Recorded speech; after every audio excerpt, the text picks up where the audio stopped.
चलिए जी, पहला क्वेश्चन पढ़िए रीना, क्वेश्चन टू सेट 1 पढ़िए, क्वेश्चन नंबर 1।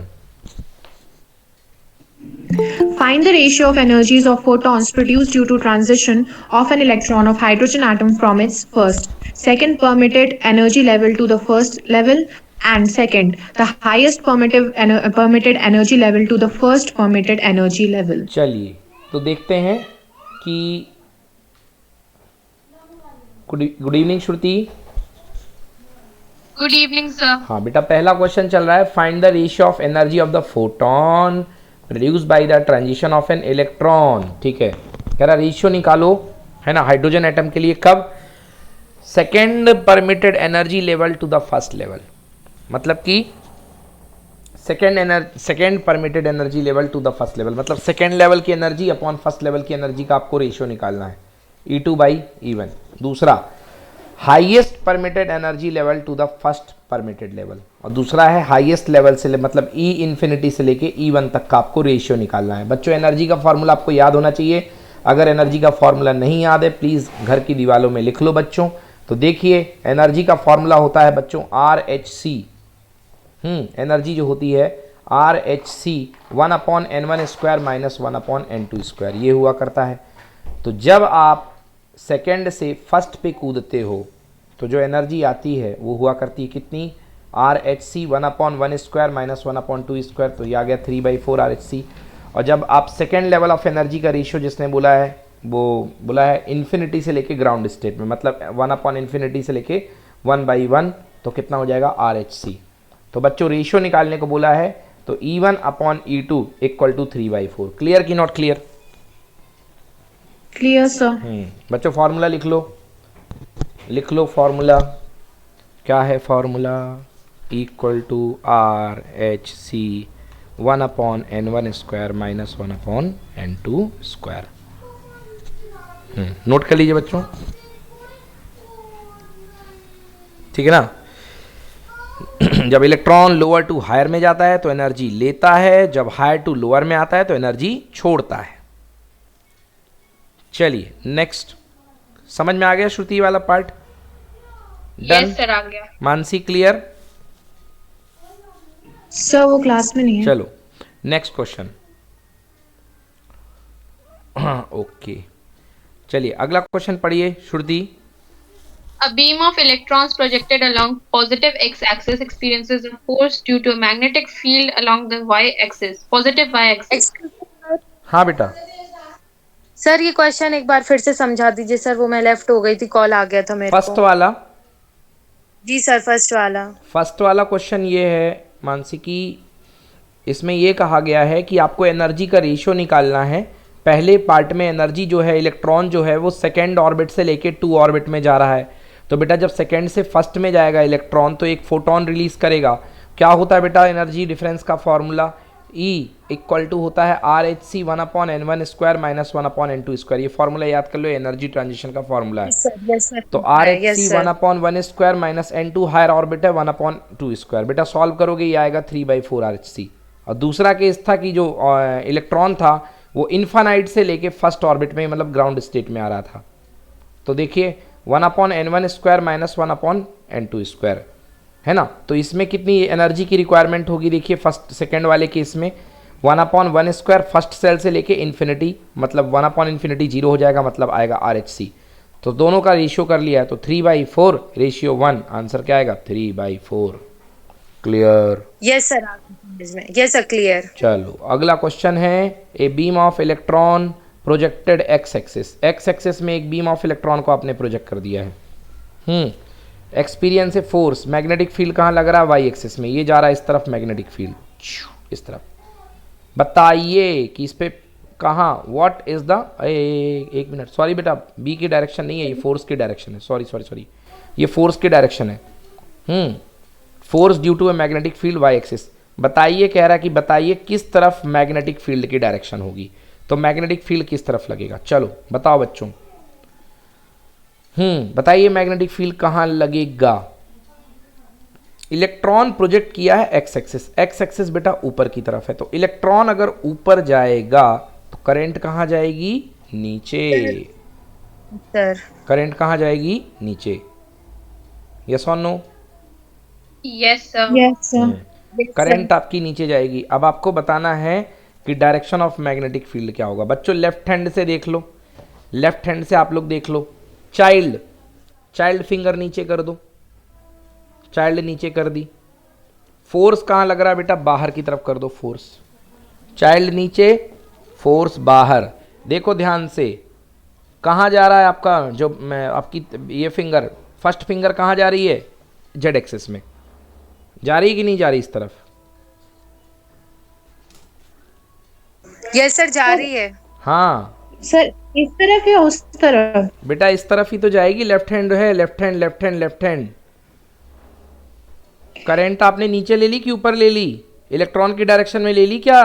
सर नीचे। हाँ, सर नीचे ले ली सर। अंगूठा अंगूठा Opposite direction में होगा। अंगूठा बाहर की तरफ निकल रहा है कि नहीं निकल रहा? फोर्स बाहर की तरफ है, वाई एक्सिस बाहर है आपकी तरफ। हाँ सर। हाँ, अब बताओ फिंगर कहाँ जा रही है? सर अभी भी उसी तरफ जा रही है। बेटा ऐसा कैसे हो सकता है? तो मेरी भी sir negative Z yes direction. Sir.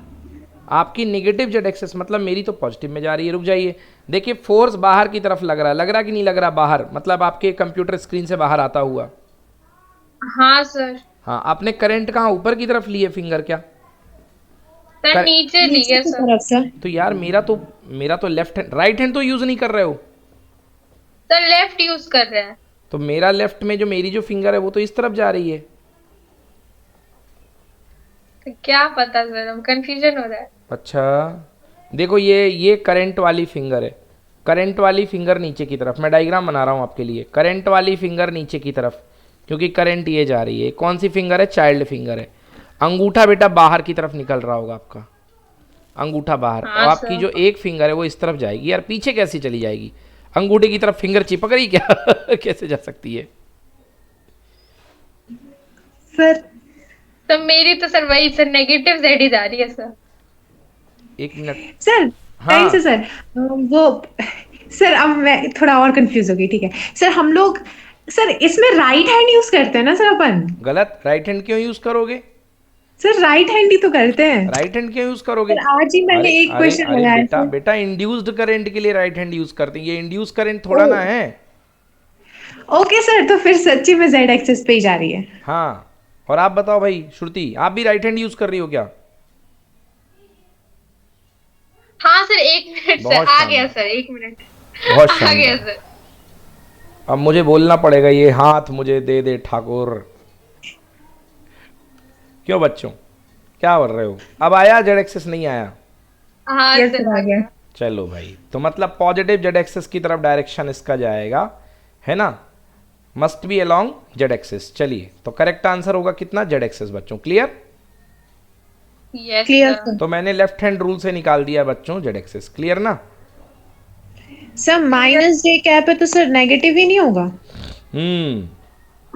अब रुक जाओ जी, माइनस एक कैप है। अभी ये निगेटिव क्यों कर रहा है, इनकी भी कहानी देख लेता हूँ मैं थोड़ा सा। बिल्कुल सही सवाल उठाया आपने बेटा, बहुत प्यारा सवाल उठाया आपने। यहाँ पे बाहर की तरफ फोर्स लग रहा है, करंट नीचे की तरफ है, मेरी फिंगर जा रही इधर की तरफ। अब चलिए उस वाले डायरेक्शन से कर देते हैं। फॉर्मूला यदि बात करते हो BIL साइन थीटा या ILB, तो बेटा आपको पता होगा फोर्स इज इक्वल्स टू होता है I ब्रैकेट में L क्रॉस B। बोलो बेटा होता है कि नहीं होता? अरे इसमें क्या दिक्कत है? फोर्स हाँ ऑन द सर, करंट होता है, कैरिंग सर, कंडक्टर होता है। IL क्रॉस B होता है कि नहीं होता? होता है सर। चलो थैंक यू सो मच। अब बच्चों देखो, फोर्स फोर्स फोर्स बाहर की तरफ लग रहा, मतलब जे कैप। बोलो हाँ।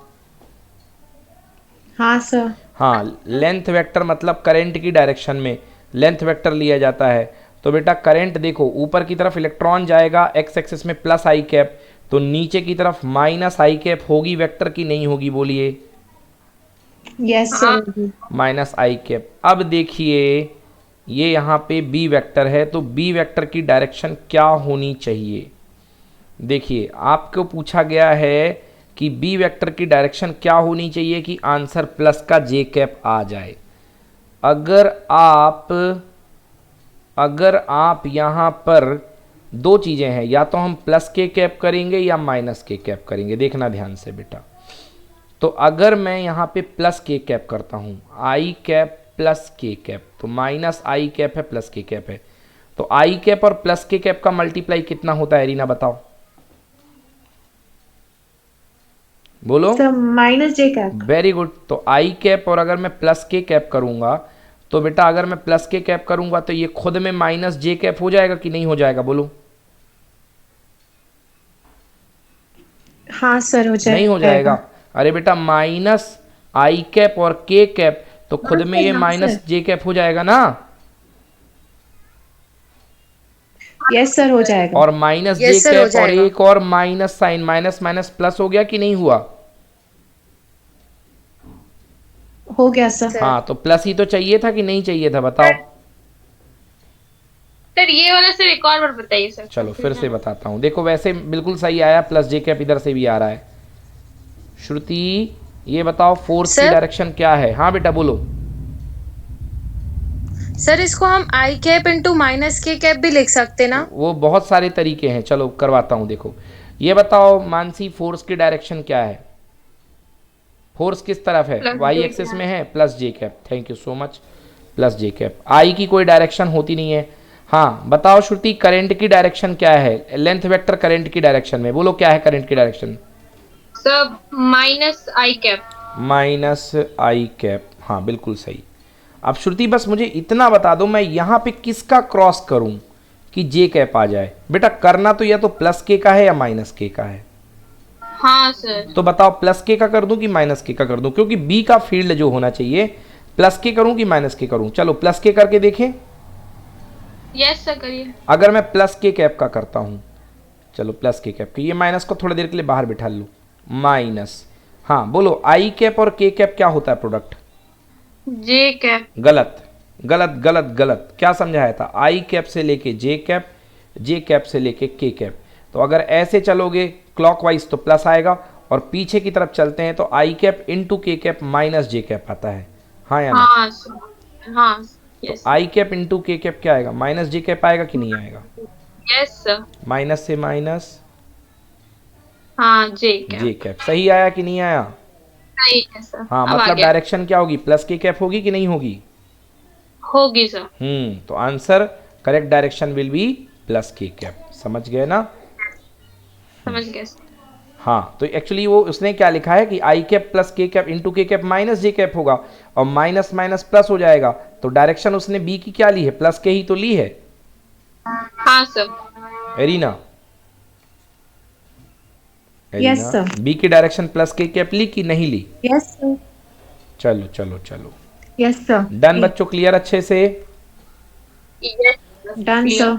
चलिए Yes, sir. बताइए, हमारे वेवलेंथ एक्सपर्ट आ जाएं मैदान में। Shruti, which of the following has the shortest wavelength, सबसे कम वेवलेंथ किसकी है, जिसकी सबसे ज़्यादा फ्रिक्वेंसी, बताओ किसकी है सबसे कम वेवलेंथ। कौन है तीनों में सबसे घातक किरण। एक्सरे। एक्सरे, बिल्कुल सही। एक्सरे की वेवलेंथ सबसे कम होती है क्योंकि फ्रिक्वेंसी सबसे ज़्यादा होती है। तो करेक्ट आंसर एक्सरेज है शॉर्टेस्ट वेवलेंथ। कितनी हुआ करती है, लगभग 1 एंगस्ट्रॉम के आसपास, 10 की power Yes, minus sir. 10 meter. Next question. चलो A क्वेश्चन rectangular loop. हाँ बेटा पढ़ो पढ़ो पढ़ो। Rectangular loop, A rectangular loop and a circular loop are moving out of a uniform magnetic field to a field-free region with a constant velocity v, as shown in the figure. Explain in which loop do you expect the induced EMF to be constant during the passage of out of the field region. The magnetic field is normal to the loops. A rectangular loop in a circular loop are moving out with a uniform magnetic field to a field free region to a field free region with a constant velocity v, as shown in figure. Explain in which loop do you expect that induced EMF to be constant during the passage of the field region. बताइए किसमें EMF जो होगा वो constant रहेगा। भाई emotional EMF क्या होता है, BLV। तो वेलोसिटी दोनों की फिक्स है। ओके, अब लेंथ तो भाई ये वाली लिम्ब अलग अलग लेंथ का तो पंगा पड़ गया। कौन जस्टिफाई करेगा? कौन आएगा भाई कि मैग्नेटिक ईएमएफ फिक्स रहे? एरिया दोनों के अलग अलग हैं, तो कैसे हम पता लगाएं कि ईएमएफ दोनों के कांस्टेंट रहेंगे? किसमें ईएमएफ कांस्टेंट रहेगा? Okay, explain in which loop do you expect the induce EMF to be constant during the passes? तो ईएमएफ किसमें कांस्टेंट बना रहेगा ड्यूरिंग द पासेस? इसमें अलग अलग है, तो ये तो होना नहीं चाहिए, होना ये चाहिए। चलिए देखते हैं सोल्यूशन। Plaster, yes. चलिए ये देखिए, दो रीज़न आपके पास दिए गए हैं। Rectangular coil the induce EMF will remains constant because in this case the rate of change of area and magnetic field region remains constant. हाँ, while circular coil the rate of change of area जो है not constant. हाँ भाई, सही बात है। जब ये यहाँ से यहाँ गुजरेगा तो बच्चों आपको याद होगा कि E इज इक्वल्स टू होता है बच्चों D phi by D T. होता है कि नहीं होता? बोलो। होता है सर। धन्यवाद बच्चों, ये होता है E equal to D phi by D T.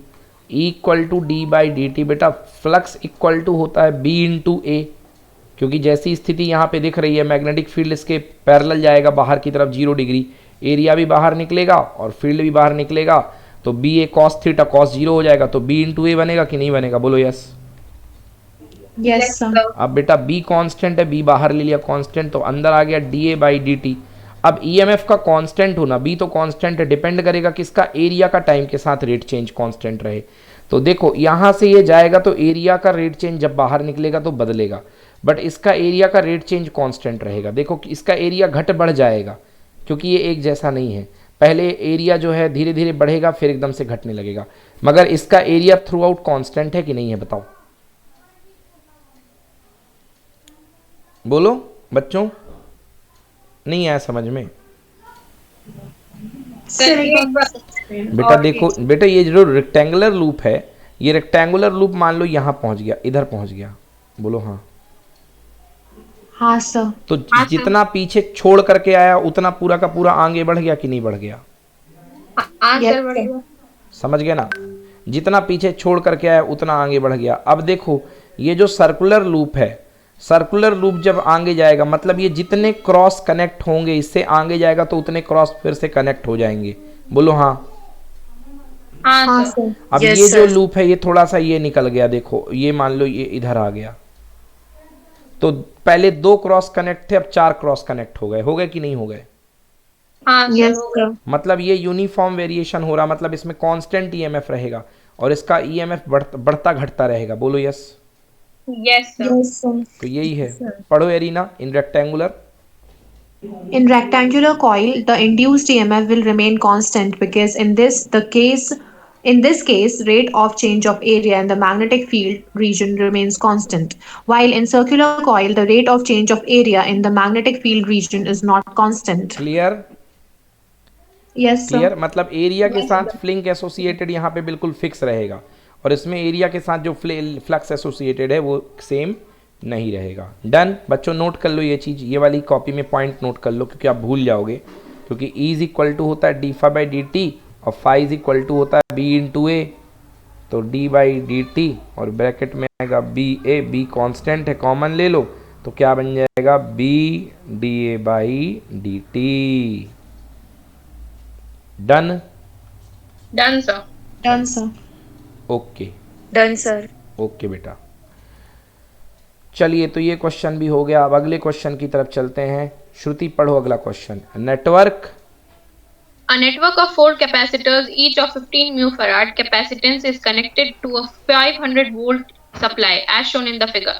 Determine equivalent capacitance of the network and charge on each capacitor. तो टोटल कैपेसिटेंस और उसके बाद चार्ज। बच्चों ऐसा क्वेश्चन मैंने करवाया है कि नहीं करवाया? पहले तो ये बोलो। करवा हाँ दिया, सर। ओके।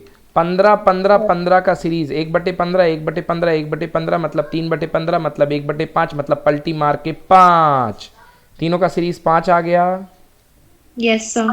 और 5 के साथ एक पैरेलल 15, तो 15 और 5 20 आ गया, Yes sir. मतलब Yes, नेट sir. कैपेसिटेंस कितना हो गया? 20। बोलो yes. Yes sir. Now formula Q equal to C into V, तो वोल्टेज है 500 का अब ये आया है कितना 20 माइक्रो कूलाम, तो 3 जीरो कट गए और 5 गुणे 2 10, मतलब वोल्टेज आ गया 10 मिली कूलाम, सॉरी चार्ज आ गया 10 मिली कूलाम। बोलो हाँ। सर सर ये कहाँ जाएगा, नैनो हो जाएगा? Yes sir. नैनो भी नहीं, एक मिनट सर। हाँ हाँ हाँ, सही सही है, सही है। ये सही याद आया। हाँ सर, सही है। चलो देख लो, Q equal to C into V. C अपने पास टोटल कितना आया है, 15 और 5 20 माइक्रोफेरेड आया था कि नहीं आया था? बोलो हाँ। हाँ सर, आया था। तो 20 इंटू 10 की पावर -6, और वोल्टेज आपने कितने का लगा रखा है, 500 का। Yes sir. यस तो बेटा देखो 1 2 3 जीरो ये हो गए, और 3 प्लस के जीरो 3 माइनस के जीरो में से कट गए, तो 2 गुणे 5 10 इंटू 10 की पावर -3, मतलब 10 मिली कुलाम चार्ज आ गया कि नहीं आया? यस सर, आ गया। चलो 10 मिली कुलाम चार्ज टोटल गया इससे, ठीक है ना बेटा? 10 मिली कुलाम चार्ज टोटल गया इससे। अब देखो, अब इसके पास कितना गया बेटा, C4 खुद में कितना बैठा हुआ है, 15 माइक्रो, और 15 गुणे 5, 15 गुणे 5, चलो इसका खुद का चार्ज निकाल लेता हूँ। तो Q equal to C into V, तो C4 कितना है 15 माइक्रो और इंटू 500, तो बेटा 15 गुणे 5 हो गया 75, और डबल जीरो और 10 की पावर -6, तो 3 जीरो कैंसिल हो गया, मतलब 7.5 मिली कुलाम। बोलो यस और no? Yes sir. Yes sir. तो Yes, 10 sir. मिली कुलाम में 7.5 मिली कुलाम तो यही खा गया। बोलो बोलो बच्चों यस और no? Yes sir. Yes sir. अब 7.5 मिली कुलाम के बाद इनके पास, तीनों के पास कितना बचेगा, 2.5 मिली कुलाम बचेगा कि नहीं बचेगा? 2.5। Yes sir. बचेगा सर। हाँ, तो आंसर आएगा 2.5 2.5 2.5। चलो देखते हैं। अरे वाह, बनता है सर जी को। देख लो बच्चों, 20 7.5 और 2.5 मिली कुलाम। क्लियर? Clear sir. तीनों का पैरेलल 5, फिर उसके साथ लगाया तो 20 है ना, 20 आ गई नेट कैपेसिटी। फिर उसके बाद चार्ज निकाला तो इसका आ गया 7.5, और वो 7.5 कट गए उसमें से, टोटल में से 20 माइक्रो में से, सॉरी 20 नहीं, कितना आया था अपने पास, 10 मिली कुलाम, तो 10 कट गए तो 2.5 बचा। बोलो हाँ या ना बच्चों? हाँ सर। Yes sir. सर, हाँ बेटा बोलो। बेसिक सा डाउट था सर। बोलो बेटा।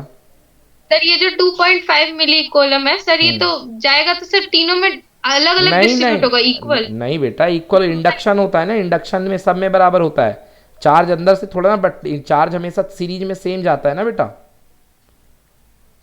Okay sir. देखो यस देखो, जैसे ये 2.5 माइक्रो कुलाम बचा तो इसके ऊपर 2.5 का प्लस गया। बोलो हाँ। हाँ सर। 2.5 का प्लस देख करके ये प्लेट पे 2.5 का माइनस आ गया। बोलो हाँ। हाँ सर। अब ये 2.5 का माइनस कनेक्ट है, तो यहाँ पे फिर से 2.5 का प्लस बन गया, इसको देख करके प्लस, ओके इसको सर। देख अच्छा, करके हाँ ये याद करो, जब सीरीज कॉम्बिनेशन में पहली प्लेट होती थी तो Q, दूसरी प्लेस में इसको देख के Q, तीसरी प्लेट में इसको देख करके Q। याद आया? याद आ गया। Yes sir. Okay sir. चलो अगला सवाल। क्वेश्चन नंबर 20 पढ़ो श्रुति। Write any two factors on which internal resistance of a cell depends. The reading on a high resistance voltmeter when a cell is connected across it is 2 volt. V When the equal to 2. terminal when when the terminals of the cell are also connected to a resistance of 3 ohm, as shown in the circuit, the voltmeter reading drops to 1.5 volt. Okay. Find the internal resistance of चलो the cell. Small are निकालना है बच्चों, मतलब EMF 2 ओम 2 volt का है, बाहरी resistance 3 ओम का है, और जैसे ही तुमने सर्किट ऑन किया तो वोल्टेज ड्रॉप होकर के आ गया कितना, 1.4। बच्चों आपको 10,000 साल पहले ये फॉर्मूला पढ़ाया गया था, small R equal to E upon V minus 1 into capital R. बताओ, Yes sir. पढ़ाया गया Yes, था ये sir. फॉर्मूला? हाँ, तो इस पर डायरेक्टली वैल्यू पुट कर दो बच्चों, R equal to E upon V minus 1 into capital R, E 2.0, V 1.5 माइनस 1 इंटू 3, answer 1 ohm. Clear? Clear sir. sir. और इंटरनल रेजिस्टेंस किस पे डिपेंड करता है, दोनों इलेक्ट्रोड्स के बीच की दूरी पे। जितनी दूरी होगी उतना ज़्यादा इंटरनल रेजिस्टेंस होगा, मतलब R is proportional to, inversely proportional to, R is proportional to D। हाँ बिल्कुल सही, दूरी बढ़ेगी रेजिस्टेंस बढ़ेगा। दूसरा, R is inversely proportional to area. बोलो yes. Yes sir. Yes sir. चलो नेक्स्ट क्वेश्चन की तरफ चलते हैं। अगला क्वेश्चन, यंग्स, थॉमस यंग की जय हो। क्वेश्चन नंबर 22 पढ़ो श्रुति। In Young's double slit experiment, the two slits 0.12 millimeter apart are illuminated by monochromatic light of wavelength 420 nanometer. The screen is 1 meter away from the slits. From this slits, find the distance of the second bright fringe, dark fringe from the central maximum. How will the fringe pattern change? चलिए भाई, If the हाँ, when the screen is moved away from the slit, तो भैया आपको bright fringe का बताना है, dark fringe का बताना है। बच्चों nth फ्रिंज की पोजीशन क्या हुआ करती थी? आपको याद होगा ब्राइट फ्रिंज के लिए nth फ्रिंज की position n lambda d upon small d। बोलो याद है कि नहीं याद है? Yes, याद है sir. सर। और डार्क फ्रिंज के लिए lambda d upon small d multiply 2n+1/2। याद आया? y एंड s याद आया? दो फॉर्मूले नोट कर लो। Yes, sir. हाँ भाई, है ना? तो देखिए ये फॉर्मूले हुआ करते थे बच्चों। नंबर 1 देखिए क्या क्या दिया गया है, स्लिट के बीच की दूरी, स्लिट विड्थ दी गई है 0.12 mm, मीटर में बदल लिया, लैम्डा को मीटर में बदल लिया, डी को मीटर में बदल, डी तो दिया ही हुआ है मीटर में। अब देखिए second bright fringe formula Y, nth bright fringe का क्या होता था, n lambda D upon small D. तो n की जगह क्या पुट करेंगे एरिना? Sir, 2. 2 पुट करके आंसर निकाल लोगे। 7 mm का फ्रिंज, बोलो यस। Yes, sir. चलिए अब उसके बाद बेटा यहाँ पे हम क्या पुट करा करते थे, n, है ना? तो क्या हुआ करता था, n की जगह ऑड 2n+1/2 लैम्डा d/d। ये मैंने रटाया था, आप लोग को याद करो। Yes, sir. Yes, 2n-1/2, 2n-1/2 sorry, n equal to 1 से स्टार्ट होता था ना, 2n-1/2। तो देखिए कौन सा चाहिए, तो इसको ब्रेक कर दो। तो यदि 2 का डिवाइड कर दोगे तो ये फॉर्मूला बन जाएगा n माइनस, ये 1 है या भाई, lambda D by capital D कहाँ खा लिया इसने, कैपिटल डी भूल ही गया क्या? कैपिटल डी भूल गया बेचारा, लैम्डा कैपिटल डी। हाँ बेटा अब बोलो, सही है बेटा। 2 का डिवाइड करोगे तो क्या बनेगा, 2 का डिवाइड किया 2 के साथ, तो 2n में n-1/2 lambda capital D upon small D. बच्चों होता है ये कि नहीं होता, बोलो Y and S. Dark fringe की पोजीशन, तो कौन सा डार्क चाहिए बेटा इनको, सेकंड डार्क। तो n की जगह क्या रख देंगे, Sir, 2. 2। Sir, 2. ले आओगे आंसर? Yes, sir. नो, हाँ चलो दोनों फॉर्मूले लिखो घर की दीवार पे जल्दी से। इतने फॉर्मूले लिखो घर की दीवार पे, घर वाले भगा दे, पूरे घर में फॉर्मूले ही फॉर्मूले हो जाए। हालांकि आप बता सकते हो कि एग्जाम के पहले लोग इस तरह के पूरे घर की पुताई करेंगे तो उनका गुस्सा शायद कम हो जाएगा।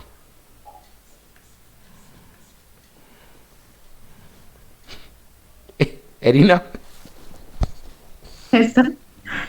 क्या पुतवाना है, चूना पुतवाना है, डिस्टेम्पर पुतवाना है? बता दो, मैं पहले ही से बजट बना लूं। Sir, चिंता मत करो, मेरे मम्मी पापा मेरे से ही पुतवा लेंगे। बोले ऑल पर्पस सर है, रंग भी पोतेंगे।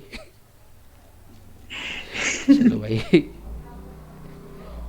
ठीक है, लिख लिया दीवार पे घर की बच्चों? Yes, sir. लिख लिया। चलो बहुत अच्छे। अगला सवाल, अगला सवाल ये है अगला सवाल।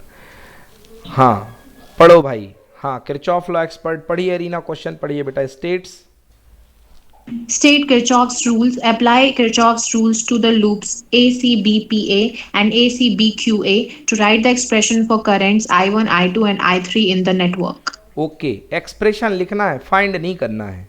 हाँ फाइंड नहीं करना है शायद, करंट ना, करंट फाइंड करने को नहीं बोला है, केवल एक्सप्रेशन लिखने को बोला है। क्या लूप है, लूप क्या है, लूप के नाम है ए के बाद CACBPA, मतलब लूप देखो बच्चों, ये नीचे वाला लूप है केवल, ये इधर से जाके इधर कनेक्ट कर दिया, ACBPA, A फिर C फिर B फिर P फिर A, समझ गए ना? मतलब इसका नीचे वाले का कोई रोल, इसका रोल है क्या? No, sir. नहीं, इस वाले का कोई रोल नहीं है। अगले वाले में ACBQA, ACBQA ये लिखना है है ना, और तीसरा बस 2 ही लूप है। चलो बहुत अच्छी बात है बच्चों। करंट की पोलैरिटी दे दो। करंट आ रही यहाँ से, ये वाला टर्मिनल प्लस, ये वाला माइनस। चलो चलो चलो चलो चलो चलो, ये वाला माइनस, ये वाला प्लस, इधर वाला क्या है प्लस है, इधर वाला माइनस है। ठीक है ना, पोलैरिटी डिसाइड कर लो। प्लस से माइनस को क्या मानेंगे, माइनस मान लेंगे, या प्लस, जो भी एक मानना हो मान लेते हैं। और अपन अब लूप रूल लगाते हैं।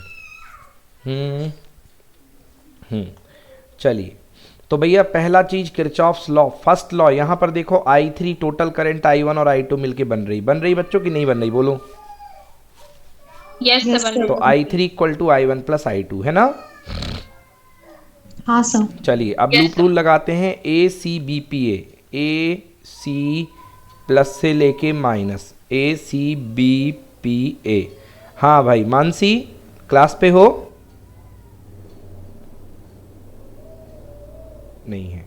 चलो देखो ACBPA का रूल लगाते हैं। A, चलो चलो चलो चलो चलो चलो, करंट क्या जा रही, I3 करंट जा रही है प्लस से लेके माइनस, बाद वाला साइन यूज करेंगे, कितना आएगा -12I3 आएगा कि नहीं आएगा, बोलो बच्चों। आएगा सर। चलो चलो चलो चलो चलो चलो चलो चलो चलो चलो, ऊपर ऊपर ऊपर, माइनस से लेके प्लस, है ना, +6 होगा कि नहीं होगा, बोलो।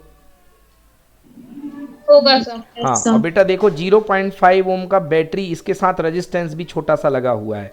तो इधर से जाएंगे तो ये यहाँ से जो करंट आ रही थी, इसकी खुद की करंट जो आ रही थी वो प्लस था और ये माइनस था कि नहीं था, बोलो। हाँ सर था। हाँ, तो बेटा इसमें भी माइनस में ड्रॉप होगा, तो -0.5 रेजिस्टेंस है I1, तो कितना ड्रॉप बन गया, -0.5 I1 बना कि नहीं बना, इक्वल टू, यस सर बन और गया। +6 equal to 0। Done, done sir. Arrange कर लेना। चलो दूसरा पार्ट चलते हैं। ACBQA, चलो चलो चलो चलो चलो चलो चलो, -12I3, बोलो यस। Yes sir. चलो चलो चलो चलो चलो चलो चलो, इधर से चलेंगे चलेंगे चलेंगे। हाँ, माइनस से लेके प्लस, मतलब +10, और ये करंट की डायरेक्शन इधर की तरफ है, मतलब करंट इधर से आई होगी, मतलब ये पार्ट रहा होगा प्लस और ये पार्ट रहा होगा माइनस, मतलब -1I2। हाँ या ना? हाँ सर। +10 इक्वल टू 0 बन गया बच्चों इक्वेशन। Yes sir. सॉल्व करने को बोले तो सॉल्व कर देना, I3 की वैल्यू पुट करके I1 प्लस I2, और वैसे सॉल्व करने को नहीं बोला है तो हम मजे में। Any problem guys? Kindly No, see the whole solution.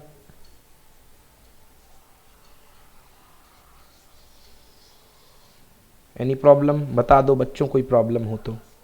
No sir, no problem. चलो अगले प्रश्न की ओर चलते हैं। प्रश्न क्रमांक 27 पढ़िए Shruti. The image, The image obtained with a convex lens is erect and its length is 4 times the length of the object.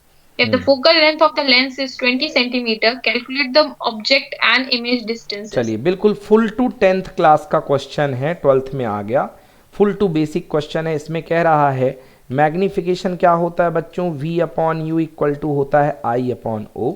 कह रहा है कि जो एरेक्ट इमेज है मतलब वर्चुअल है इमेज, हाँ एरेक्ट मतलब वर्चुअल है, और कह रहा है कि जो इमेज की लेंथ है वो 4 गुना है ऑब्जेक्ट की। मतलब मैग्निफिकेशन कितना है बेटा, ये 4I हो जाएगा और 4x हो जाएगा, ये x हो जाएगा, मतलब V/U इक्वल टू +4, मतलब V इक्वल टू कितना आ जाएगा 4U, बोलो हाँ।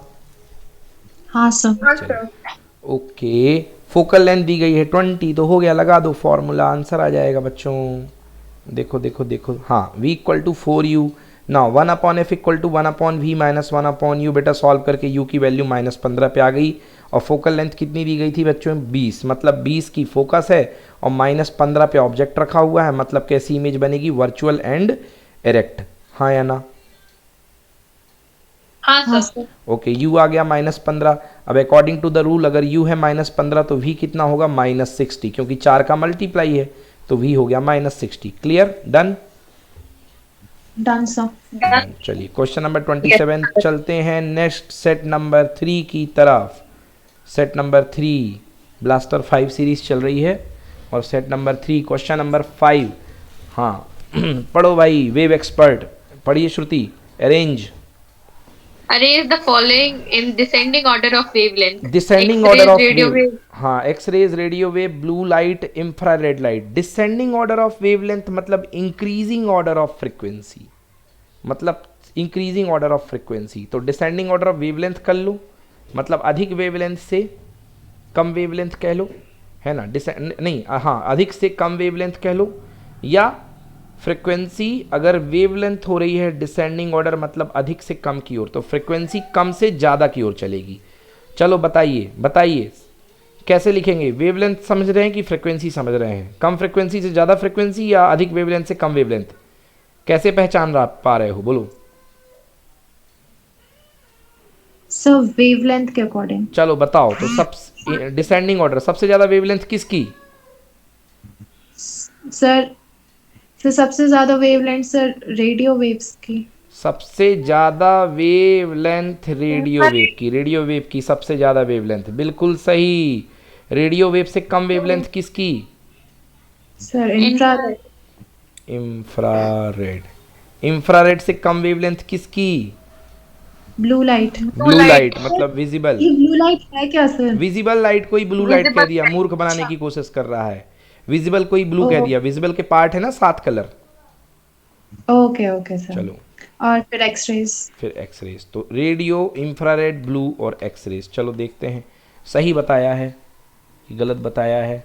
Radio wave, infrared, blue light, X-rays, बिल्कुल सही जवाब। चलो जी अगला सवाल पढ़ो भाई Shruti. The ground, The ground state energy of hydrogen atom is minus 13.6 electron volt. What are the kinetic and potential energies of electron in this state? Total energy दी गई है, आपको पता होना चाहिए कि जो पोटेंशियल एनर्जी होती है वो क्या होती है, नेगेटिव हाफ हुआ करती है, क्योंकि पोटेंशियल एनर्जी भी नेगेटिव होती है। और काइनेटिक एनर्जी क्या होती है, वो नेगेटिव ऑफ पोटेंशियल एनर्जी होती है। तो बहुत ही सिंपल काम है निकालना टोटल एनर्जी से। ओके चलो देखते हैं। यस देखिए यही मैंने बात बताई कि kinetic energy is the negative of total energy. Kinetic energy जो हुआ करती है that is equals to negative of total energy. तो बच्चों टोटल एनर्जी कितनी दी गई है, -13.6। तो काइनेटिक एनर्जी जस्ट इसका नेगेटिव हो जाएगी, मतलब बच्चों कितना, +13.6 आ जाएगी काइनेटिक एनर्जी। बोलो yes. Yes sir. Okay and total energy जो हुआ करती है पोटेंशियल एनर्जी जो होती है बच्चों, पोटेंशियल एनर्जी वो होती है काइनेटिक का डबल नेगेटिव, मतलब -2k, -2k। Clear? Clear, sir. हाँ तो -2, तो U इक्वल टू -2 और K की वैल्यू 13.6, तो 13 दूनी 26 और 6 दो 12, 26 1 27, तो माइनस का 27.2। बोलो यस और नो। Yes sir. या ऐसे भी जान सकते हो कि बच्चों U is equals to 2 times of E हुआ करता है, टोटल एनर्जी का डबल होती है। तो वो देखो -13.6 था, उसका डबल करोगे तो -27.2 ही आएगा। इसने U इक्वल टू 2 ही से कर दिया है, और मैंने क्या कह दिया, मैंने कहा potential energy equal to negative double of kinetic energy. Done? Done sir. Yes sir. बच्चों घर Yes, की sir. हाँ घर की दीवार पे फॉर्मूला लिख लो बच्चों काइनेटिक एनर्जी का, K equal to half mv² equal to 1/4 pi epsilon nought E²/2r। ये होता है काइनेटिक एनर्जी का फॉर्मूला। और potential energy -1/4 pi epsilon not E²/r, ये पोटेंशियल एनर्जी का फॉर्मूला होता है। ठीक, हाइड्रोजन ऑर्बिट पे, हाइड्रोजन की ऑर्बिट पे फॉर्मूला ये होता है पोटेंशियल का, काइनेटिक का हो, तो दोनों को जोड़ दो तो ये आ जाता है total energy equal to -1/4 pi epsilon nought E²/2r। तीनों फॉर्मूले लिख लो बच्चों, काम में आ सकते हैं तीनों फॉर्मूले, kinetic energy, potential energy, total energy. DONE done? Done, sir. Arina को नहीं बन रहा मतलब। Done sir done. Okay Mansi चलिए yes sir done. Okay next question number 21 question पढ़ो बेटा Shruti. Question number 21, a convex, A convex lens is used to obtain a magnified image of an object on a screen 10 meter from the lens. The magnification is 19. Find the focal length of the lens. बिल्कुल फिर से 10th class level का question आ गया है। कितना प्यारा question देखिए। आपको कह रहा है कि u इक्वल टू 10 दिया हुआ है, मतलब u इक्वल टू -10 है, और मैग्नीफिकेशन आपको दिया गया है 19, मतलब v upon U equal to 19 दे दिया गया है। तो v इक्वल्स टू कितना आ जाएगा बच्चों अपने पास, 19 times of u, 19 times of u। तो u की वैल्यू रख देंगे, तो उससे फोकल लेंथ का फॉर्मूला लगा दो, 1 upon F minus 1 upon F equal to 1 upon V minus 1 upon U. चलिए देखिए v इक्वल्स टू कितना, एक मिनट यार, इमेज दी थी क्या 10, मैंने गलती से पढ़ लिया क्या, image magnified image, okay okay okay, magnified image बन रही है 10 मीटर पर और मैग्नीफिकेशन 19 है, मैग्नीफिकेशन 19 है। Convex lens is use to obtain a magnified image of an object on a screen. बेटा स्क्रीन में जो इमेज बनती है वो हमेशा रियल होती है, मतलब रियल इमेज है, मतलब आपका जो वी होगा वो पॉजिटिव होगा, वो उस तरफ बनेगा, रियल इमेज हमेशा दूसरी तरफ बनती है, ठीक है, बोलो हाँ। हाँ सर। हाँ सर। तो बेटा v हमेशा जो है अपने पास जो है ये v अपने पास पॉजिटिव होगा, नहीं तो आप सोचोगे ना कि v की वैल्यू तो दी है, इमेज तो दिया है, पॉजिटिव होगा कि नेगेटिव होगा, बेटा रियल है ना, रियल हमेशा उस तरफ बनती है इसलिए पॉजिटिव होगा। अब रियल इमेज हमेशा उल्टी बनती है, तो जो मैग्नीफिकेशन आएगा बेटा खुद से समझो वो नेगेटिव आएगा, -19। तो v upon U equal to -19, तो v की वैल्यू रख दी 10, तो u की वैल्यू आ गई -10/19। बोलो डन बच्चों की not done. Done sir. Done sir. 1 upon F equal to बच्चों focal and 1/f equal to 2, तो f इक्वल टू 1/2, तो आंसर 1/2 मीटर मतलब 50 सेंटीमीटर बन जाएगा। Yes sir. बन जाएगा सर। Yes sir. गुड बच्चों, वेरी गुड। चलिए नेक्स्ट क्वेश्चन, क्वेश्चन नंबर 24 पढ़िए Shruti. Write, Write any two factors on which internal resistance of a cell depends. The reading on a high resistance से ये तो हो गया ना? इसी जैसा हुआ है, बिल्कुल वर्ड टू वर्ड है, तो मतलब कुल मिला के कर लोगे कि नहीं कर पाओगे ये बताओ मुझे। कर लेंगे। कौन सा फॉर्मूला लगेगा Arina, r equals to, Small r is equal to E by V minus 1 into capital R. बिल्कुल सही। तो ये फॉर्मूला लगा करके E upon V minus 1 into capital R का फॉर्मूला लगा करके देखो देखो देखो देखो देखो, हाँ तो ये आ गया, ठीक है ना, आंसर 1.25 में।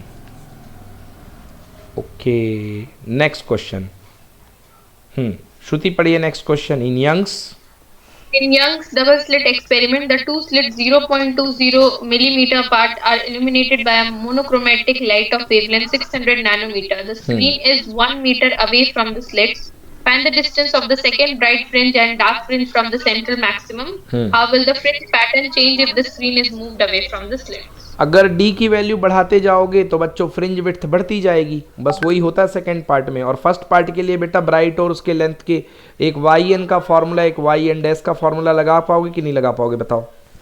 Yes sir. हाँ तो बताओ भाई श्रुति, वाई एन का फॉर्मूला बता दो जल्दी से सबको। N D N D, N D, capital D sir. तो बोलो ना capital D, N D capital D, Lambda by small d.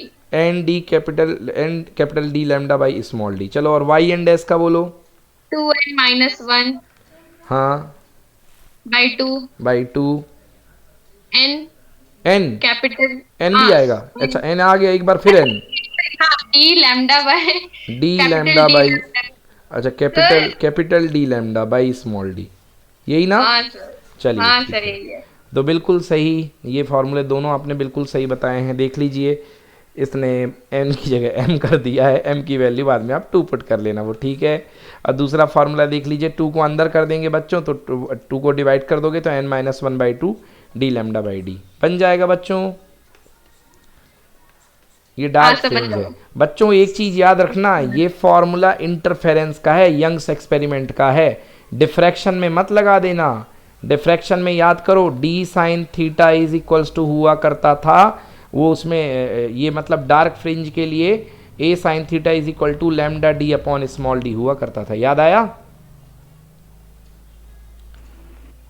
Hello हाँ सर। हाँ, तो वो डिफ्रैक्शन के फॉर्मूले अलग हैं और यंग्स मॉडुलस, यंग्स इसके फॉर्मूले अलग हैं, तो दोनों अलग अलग जगह लगाना, दोनों मिक्स मत कर देना। देख लेना क्वेश्चन क्या पूछा है, सिंगल स्लिट डिफ्रैक्शन या डबल स्लिट यंग्स एक्सपेरिमेंट। चलो क्वेश्चन नंबर 26 पढ़िए श्रुति। State. Yes sir. State Kirchhoff's rules. Apply these rules to the loop PRSP and PRQP to write the expressions for the current I1, I2 and I3 in the given circuit. Okay तो एक rule मैं लिख देता हूँ, बाकी दोनों loop के लिए आप मेरे को इक्वेशन लिख करके दिखाएंगे। एक रूल मैं लिख देता हूँ कि I3 जो है बेटा वो दोनों I1 और I2 के भिड़ने से बचा है, मतलब I3 equal to I1 plus I2। चलिए अब इस लूप के लिए और इस लूप के लिए आप जो है एक्सप्रेशन लिख करके बताइए मेरे को। चलो स्टार्ट करो। करंट की पोलरिटी नीचे की तरफ, मतलब करंट यहाँ से आएगी, मतलब ये पोल प्लस ये पोल माइनस। अब यहाँ पे करंट इधर जा रही है, मतलब ये प्लस और ये माइनस। इसमें करंट इधर से आ रही है, मतलब ये प्लस और ये माइनस। अब बच्चों आप करो।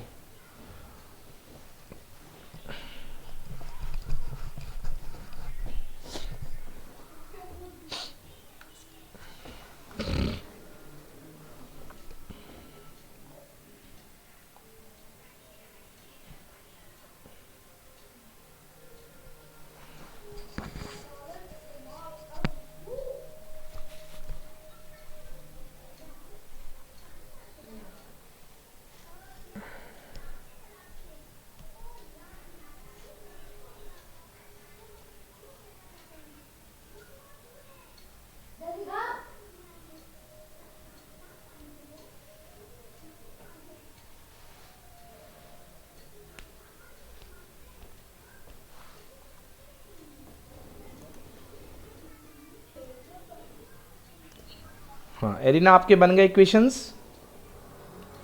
सर 2 मिनट बना रही हूँ। मानसी आप भी बनाओ इक्वेशंस जल्दी से। सर मेरे को बनता नहीं है किरचॉफ्स लॉ। बेटा ये इक्वेशन आ गया ना समझ में? यस सर, ये तो आ गया अब सर, देखना। Current distribution. हाँ ठीक है, अभी कराऊंगा बताऊंगा तो देखना कैसे बनेगा। देखो बेटा करंट की पोलरिटी दे दो, यहाँ पे करंट जहाँ से आई प्लस, जहाँ से निकली माइनस। इधर से आ रही है तो आने वाला टर्मिनल प्लस और जाने वाला माइनस। इधर पे जहाँ पे आ रही है करंट वो प्लस टर्मिनल और जहाँ पे निकलेगी माइनस टर्मिनल। ठीक है ना? Yes sir. हाँ अब जिस पाथ में चलोगे उसके वोल्टेजेस और उसका ईएमएफ लिख करके ऐड करते जाओगे। ठीक है ना? और उसका चिन्ह जो भी होगा मैं बता दूंगा अभी जब करेंगे अपन, तो देखना। पहले ये डायग्राम बना लो बस आप अच्छे से। Okay sir. मेन चीज़ होता है डायग्राम में ये प्लस माइनस, चाहे बनाओ चाहे ना बनाओ, ये कोई काम का नहीं है। ये वाला एरो किसी काम का नहीं, अभी जब चलेंगे तब काम में आएगा। बट ये प्लस माइनस ज़रूर बना लो, करंट की डायरेक्शंस ज़रूर बना लो। ये करंट इसी को देख करके मैंने ऊपर पता कर लिया कि ये ऐसे जा रही है, तो ये प्लस ये माइनस। बैटरी का छोटा वाला टर्मिनल माइनस, बड़ा वाला प्लस हमेशा होता है। Done arena? Yes sir. चलिए हाँ देखो भाई मानसी, कैसे बनाएंगे अब इसका डायग्राम? ठीक है, देखो पहला लूप तो I3 equal to I1 plus I2 मैंने बना दिया। ओके अब चलते हैं इसको। देखिए चलना मैं यहाँ से शुरू करता हूँ, इधर से चलना शुरू करता हूँ। ये वाला लूप ले लेता हूँ। लूप का नाम क्या है? PRSP। देखो यहाँ से चलूँगा, चलो चलो चलो चलो चलो चलो चलो। मानसी रेजिस्टेंस है 20 और करंट है I3। साइन देखो पॉजिटिव से माइनस, तो बाद वाला साइन यूज़ किया करते हैं। तो प्लस से माइनस मतलब